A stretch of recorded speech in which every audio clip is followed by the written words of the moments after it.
to make our products too complicated. As soon as you do that, you will have a lot of tickets. You will have a lot of problems and all of that. And also, like I say, we are selling a solution, not a problem. Welcome to Clicks and Bricks Podcast. We talk about the entrepreneur mindset, everything from that Main Street brick and mortar to that billion-dollar manufacturer. Be sure to head over to clicksandbricksacademy.com so you can access all the resources to start improving your sales today. Welcome back to Clicks and Bricks. Again, my name is Ken. In today's episode, we got Gilsi from Crankwheel. They help salespeople make their phone calls a lot less boring, help them close more deals. But before we bring Gilsi on, if you would like to join my text line community, it's 314-370-2871. I'll never try to sell you anything on that line. I will just send you one or two tips or tricks a month about technology, business, sometimes crypto and NFT news. How are you doing today, Gilsi? Absolutely fantastic. Good to have you on. Sorry, I had something popping on the screen there for a second. I just had to get rid of it. Can you tell the audience a little bit about yourself and what you guys do over at Crankwheel? Okay. My name is Gilsi, and I'm the co-founder of Crankwheel. Crankwheel is the easiest screen sharing solution in the universe. We We help especially telesales people to actually go from existing boring phone call and actually do a screen sharing presentation, even though it's in the first call. So even it's in cold calling. And we started the company about in probably 2015. And the founder of the company used to work for Google for 10 years. And he wanted to go into the startup world again, where he came from. And we started brainstorming. First of all, we're going to make a CRM system, and that space was overcrowded. So we started talking about what I used to do for a living. I used to sell insurance and financial products, and we decided to help people like myself to actually, when they're in the middle of a phone call, to actually go as far as you can in the first call and even close it by adding a screen sharing presentation. That was my elevator pitch. All right. So sales reps on a call, the company's done all the right stuff. They've got an end user, potential client to call into the company, right? The day without Crankwheel, kind of the scenario goes, they call in, they talk to a sales development rep or an SDR, right? And that person is just an appointment setter that creates using any one of the current screen sharing applications, Zoom, ScreenLeap, something like that, then they create an appointment for that person to go on. For an end user, highly frustrating experience, right? Like, I'm on the phone, I want to talk to somebody, and all I can get is a gatekeeper, and I want to talk to somebody, I'm ready to buy, right? So that's what your solution does. It gets the user, it's just an easier process, right?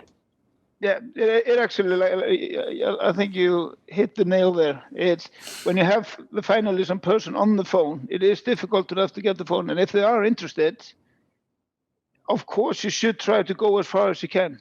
Because actually, with us, you can start a screen sharing session from the end user can have any device. It doesn't matter if it's on a mobile. And it's that reliable that is heavily used, for example, in cold calling, where people are maybe taking a sales cycle that used to be maybe 2 or 3 phone calls and maybe down to 1 phone call because it actually works. So right. It's and we don't cover voice and video, only the screen sharing part. And that is one of the things that we have promised ourselves in the company, to not make the product too complicated, because the core product has to work all the time. Boom. Right. So whenever you're selling, if you have a company and you're selling a highly complex solution, that's when screen sharing comes into play, right? Screen sharing for a lot of products and services out there aren't really required, but when you're talking about a high-end product that requires a screen share to demonstrate what it is, you said solar panels. I do cloud services in my day job, all those things, and I have to do demos of my cloud services and web servers and things like that on a regular basis because it's complex, right? Yep. So actually, we skip the step of the phone call. We just have them, book a meeting right there. But this is a good solution that we might be implementing as well, because if they call in, they get a rep. Now that rep can just what's that next step look like? They're talking to somebody that can actually show them the product. What does a salesperson do to get them in the screen share?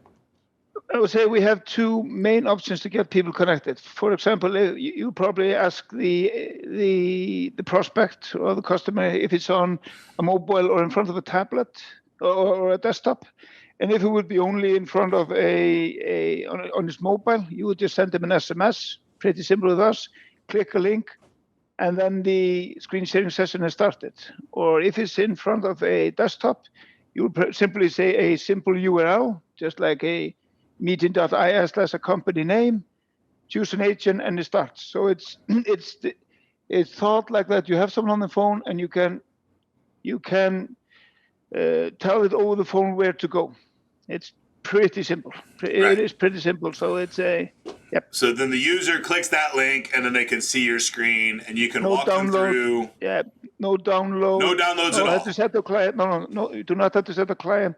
And we also have what we call a preview window that you can see if your viewer is connected, and also if, for example, if it goes to another browser and it's not engaged, you will get notified. So you never have to ask these silly questions like, "Are you seeing my screen?" So if they're engaged, are you tracking like their eye movement and stuff like that of the end user?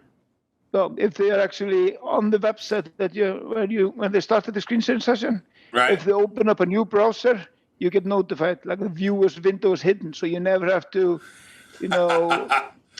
Right, if they're actually watching or not. Of course, we don't see what they were seeing, but I can actually see if they had their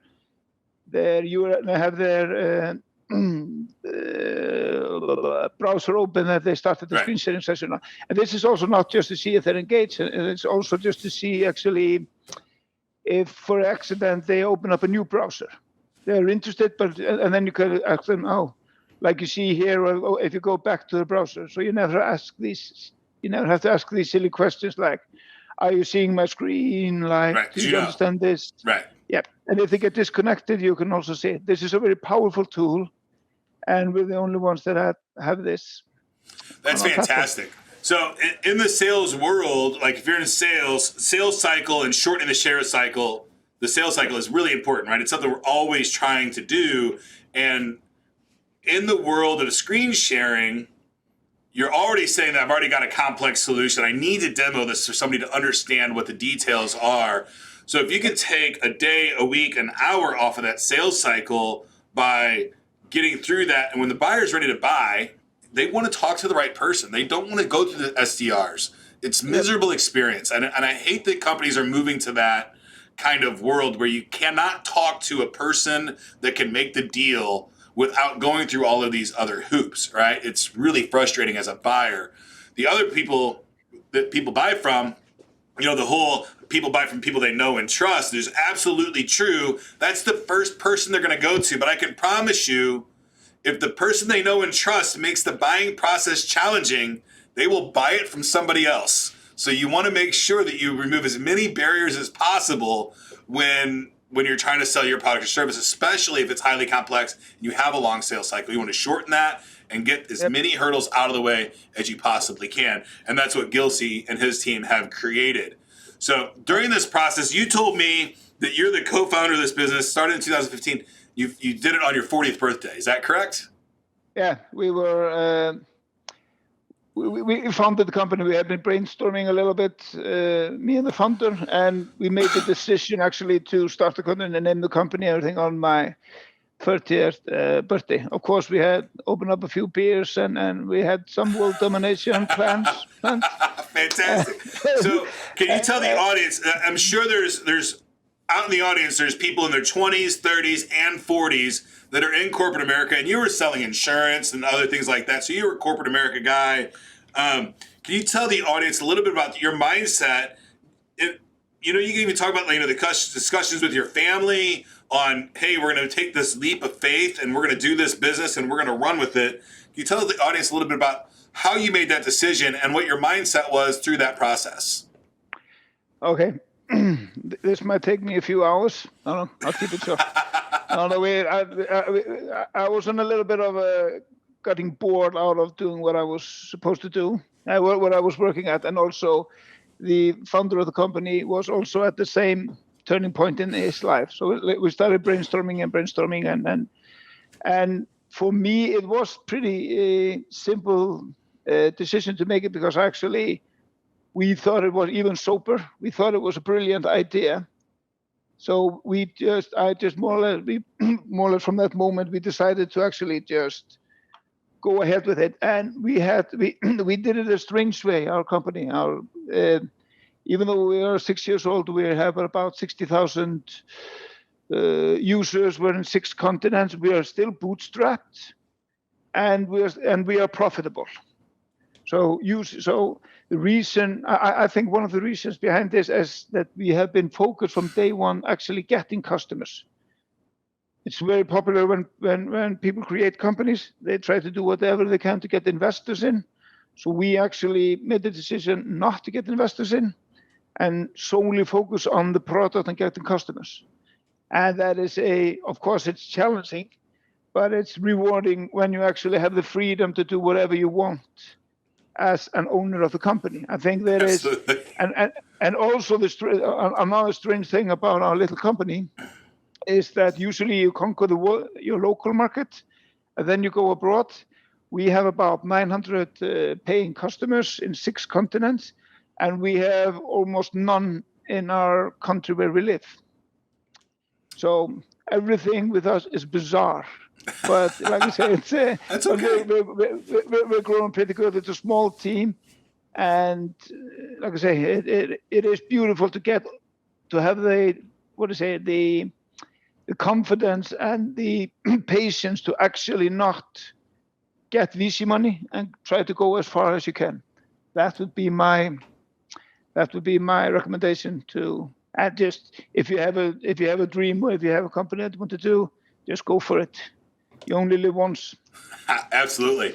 So I love the bootstrapping methodology. That's the only way that I've ever started businesses. I guess I have one that's kind of VC backed, but there wasn't a whole lot of cash put up front, right? It was very little. It's been 100% paid back. So we're not beholden to a VC firm or anything like that.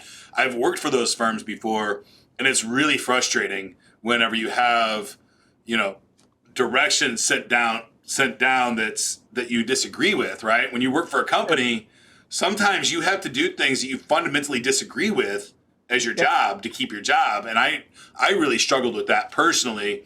And that's why I don't go get venture capital money. I stay away from franchises and all those things. I have been down the franchise path. I don't think I'll ever do it again unless it was a extraordinary offer of some kind. But moving on. So tell us. So you started the company at the age of 40. You're bootstrapping it. You obviously, there's been a lot of challenges. I'm assuming going from 0 to 60,000. You said 60,000 users today. Yep. So obviously there was a lot of challenges throughout that process. Can you tell the audience a little bit about how you handle those challenges, and if you have any specific strategies that you use on overcoming them to make sure that you stay on point and keep moving forward? Okay. Of course, we had a lot of challenges. Both me and the founder, for example, had children on this path, and he's the same age as me. And in 2017 or 18, we wanted to go full force, and we hired some people, so we have to get a little bit back. And then what we did as a super focus was actually just do whatever we can to sell the product, to get positive feedback and sell the product over and over again, and try to get referrals and stuff like that. So this is actually what we do. And regarding challenges, often, of course, when you're doing it at this age, because all of your friends and families are maybe, for example, going on vacations and doing all kinds of stuff. Of course, sometimes you just booked 3 meetings or something, and nobody showed up for the meeting, and you go to Facebook, and all your friends are on a ski vacation. Of course, it's like challenging, but Absolutely. Then you just have to, for example, contact somebody positive that is a customer of yours, get feedback from them. That is usually the gasoline that I need on my motor to keep to keep running is the positive feedback that we're getting from our users and customers. So Absolutely. and we have plenty. So it's but like I say, it is challenging. It's more difficult to do it at our age when you should be more comfortable and playing golf and all that stuff. But like I say, we have a bootstrapped company and we're both small children, so it's like I say, we've seen it all. Absolutely.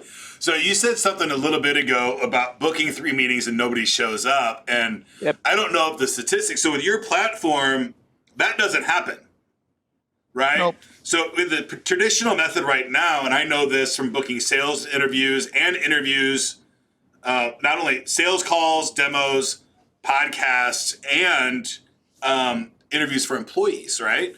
Today, we use Zoom a lot for those things. And I know on both, even the demos, I had a demo today that had been scheduled for 2 weeks and the guy didn't show, right? I sent them an email 2 hours before. I sent them a text message 15 minutes before. And I sat there for 15 minutes on the Zoom call waiting for him to show. And I think that happens to me on a demo for a product probably 50% of the time, that I'm sitting there waiting for that pre-scheduled meeting to show. And you think, and I'm business to business sales, so you'd think these are, people are going to show up, they're interested in the product or service, but I would say it's a 50% failure rate. And on the job interview side, it's a 75 to 80% failure rate that they don't show. So having a solution that removes that sales rep, I mean, every boss in the world, every CFO, CEO knows that if he has employees sitting there doing nothing, waiting for something to happen, that he's losing money, right? Significant amount of money. So I think it's a fantastic solution that you guys came up with. Congratulations on the growth. That is phenomenal. I love your bootstrap mentality. There are companies that you have to go VC for. When you open a data center, you need millions of dollars, right, to get together. So, but even then, you don't have to go VC. You can do a friends and family round and open shares to them, right? There's other ways to do it besides going out and getting VC money. Which to me, going out and getting VC money isn't much different than just going out and asking somebody for a job, right? Yeah. I mean, you have them to answer to, and you're going to have to answer to them. Probably, they have higher expectations than any boss ever will. Has been my experience. So, I think also, as soon as you start focusing too much on the VC and all that money, you often lose focus on the product. And at the end of the line, you have to have laser focus on the product and potential customers that actually want to buy it, instead of spending 70% of the time, trying to get VC. It's okay. Like I say, if you have a growth, and maybe have to do it, of course you do it. But at the end of the line, it's like the same with music or something. You have to focus on actually what the audience wants. Absolutely. So you made the decision to bootstrap instead of go raise VC, and you made a conscious decision to learn how to get customers for your product first. You put that first in your company. So, and I know for me, this happens to me a lot of times, and I talk to a lot of business owners, so I know it's happened to a lot of people. They want to get their product perfect before they ever show it to a client, right? How do you get through that and just really say, you know what, I've got to get sales first, and we'll fix our bugs as we go? Or are you the guy that was able to make the software perfect on the first round? It wasn't perfect, but we made the decision. Like I say, what we promise is actually to make it the screen sharing work on all browsers and all devices. So we made that decision to actually, and we have done more or less that from day one. And this is one of the reasons why we haven't tried to make our products too complicated. As soon as you do that, you will have a lot of tickets. You will have a lot of problems and all of that. And also, like I say, we are selling a solution, not a problem. So it's as soon as you say, people say you have to have this and this and this in the product, and you sometimes listen to them and stuff like that, and you go away from the core product, that actually, and sometimes at the end of the line, your customers aren't buying what they were telling you to do because they thought it was a great idea. So actually you have to ask them, are you willing to buy this? So we have sometimes made some, adjustment on our product if somebody's willing to buy it, but not just like if you would go after every idea, then you probably will be, you will lose focus and your product wouldn't be working as well as you would You're like solving the one problem of expediting that sales call to demo. That's the problem you're solving. That's your wheelhouse. You're not getting out of it. You don't have to deal with telecom. You don't have to deal with anything else. Screen share right to the end user. No browser, no extra software needed, which is fantastic. And I know that I run call centers as well, and dealing with older people and technology, downloading stuff and getting it to install and all those things. And now you're training them. So I love the statement you said, you sell a solution, not a problem. And sometimes Zoom is a problem, right? You got to train the end user on how to even get started at this point. And if I can just display it and make that process easy, then you'll be successful, right? And so the company's still growing today, right? In the midst of Zoom. Wait. Let me look at the numbers from today. Yep. All right. So even with, I would say a lot of people are out there and they're like, well, technology like this already exists, or this competitors already exist, right? So somebody has an idea, right? And they're, in their late 30s, early 40s, and they have a concept, but they're afraid to really go for it. Do you have any advice for that person to say, you know what? You said you only live once. I say you only die once and you get to live every single day, right? Okay. So I'm going to run this life as hard as I possibly can. But a lot of people don't have that mentality, and they want to get off the bench. They want to go run. Do you have any advice for somebody, that's approaching their 40s about, what would you do, or what would you go back and tell yourself if you could, what to expect in this journey? Oof. Put me on the spot there. Like I say, it's, of course, before you start running, of course, you make a little bit of, a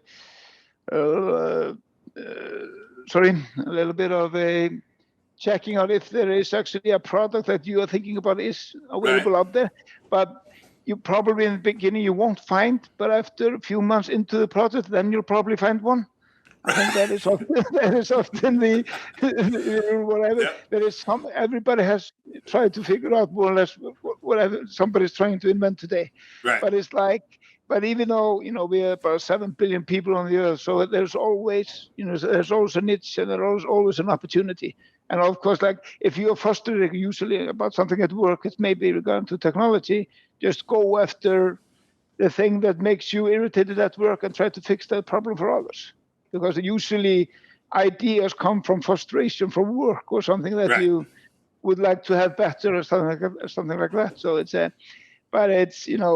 just go for it. It's or you do it at spare time or whatever. It's Absolutely. So, I find like if you can start in your spare time, and today I think you can do that, right? Better than you've ever been able to in the history of mankind that we're aware of. You can start a business nights and weekends from your house right now today and have it be wildly successful, right? Google, Amazon, all started in garages, right? So that is easier to do today than ever has been before.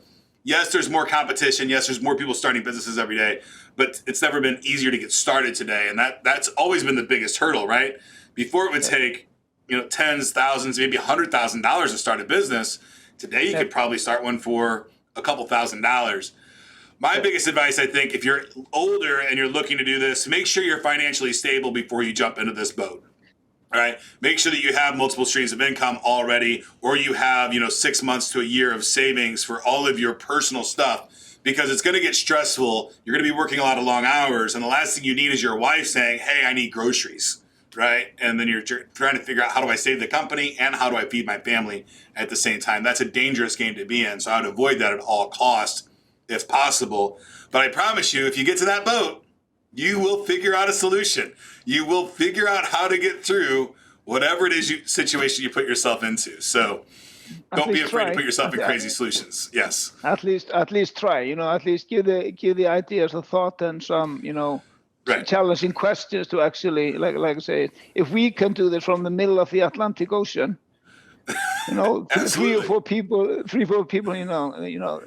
easy. And like I say, there are a lot of tools that are free out there that can help you start a company. It's easy to actually test if people, like it or not. So it's like it's never been, and also now with the COVID stuff going on, people are traveling less. Instead of when you used to spend like 2 or 3 hours a day in a car, you can use that time to brainstorm, to actually, and work the idea. So use this time. It's never been better than now.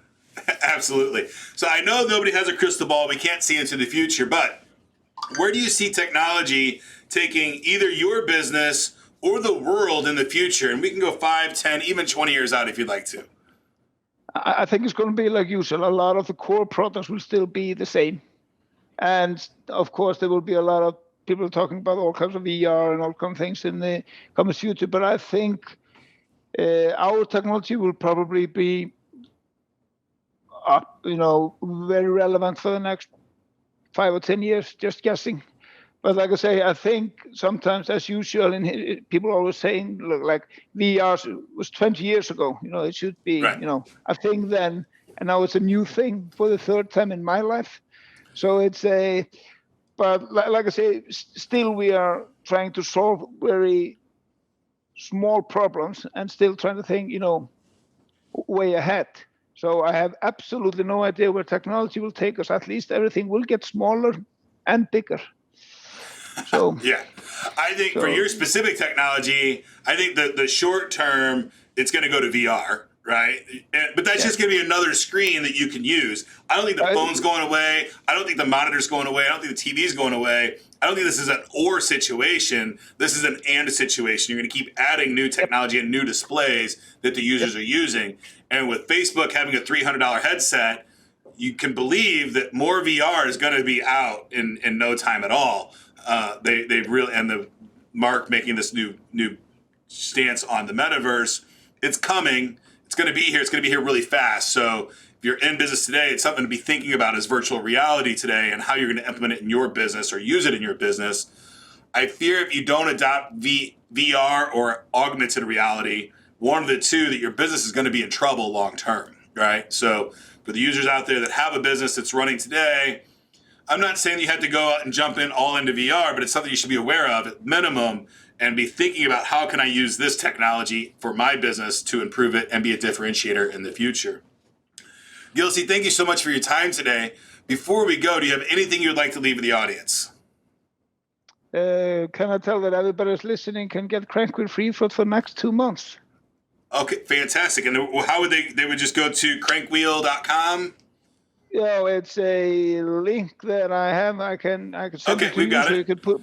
Yeah. So everybody that wants to give it a go. So we can, if you have a team of 10 people, 500 people, 1,000 people, you can try Crankwheel for the next 2 months, unlimited. So that is fantastic offer. Thank you so much. And that's get.crankwheel.com/Gilsi. Thank you so much, Gilsi, for your time today. I very much appreciate it. I hope to talk again sometime soon, and I hope you have a great holiday season. Thank you again regarding From the Land of Fire and Ice. Thank you so much today. My name is Ken. If you'd like to join my Lexline community, it's 314-370-2871. That's all I have for you today, folks. Get to work.